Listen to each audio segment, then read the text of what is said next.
Bernard est un jeu d'ambiance. On commence par distribuer 6 cartes à chaque joueur. Les cartes restantes constituent la pioche. C'est parti! Le premier joueur retourne une première carte de la pioche. La première carte doit être une carte qualificative. Si ce n'est pas le cas, il doit continuer à en retourner. Il doit ensuite choisir une de ces cartes et la déposer à côté de la première. Il doit alors penser très fort dans sa tête à un personnage répondant à la description qui ressort à travers les cartes déposées sur la table. La description, c'est quoi?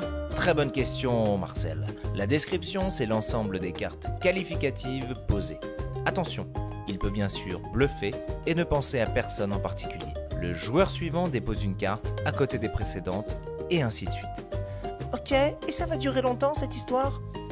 Très bonne question, Morissette. Ça va durer jusqu'à une interruption de manche. Dès qu'un joueur dépose une carte qualificative, n'importe quel autre joueur autour de la table peut interrompre la manche en disant « Je vois pas qui c'est ». C'est alors au joueur qui vient de déposer la carte d'expliquer aux autres qui est le personnage auquel il pense et pourquoi ce dernier répond à la description.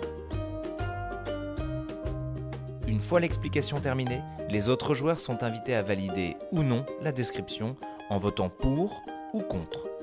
Celui qui a interrompu la manche et celui qui s'est justifié ne vote pas.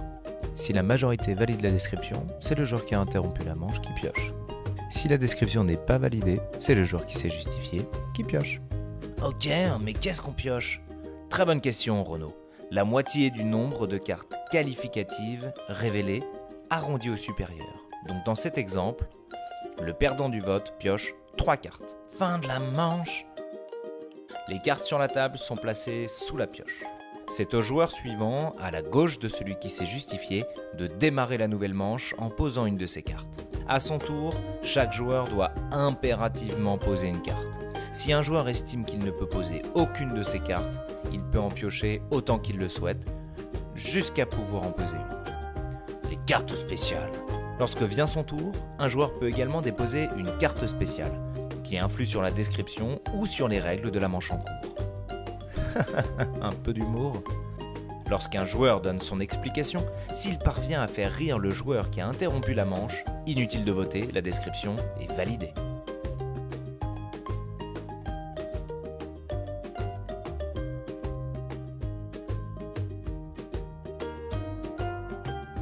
Ok, mais qu'est-ce que vous entendez par personnage au juste?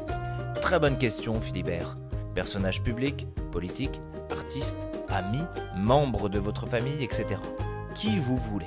Mais attention, cette personne doit être à peu près connue de tous les autres joueurs. Les personnages fictifs sont bien sûr autorisés. Et pourquoi pas les animaux, tant qu'on y est.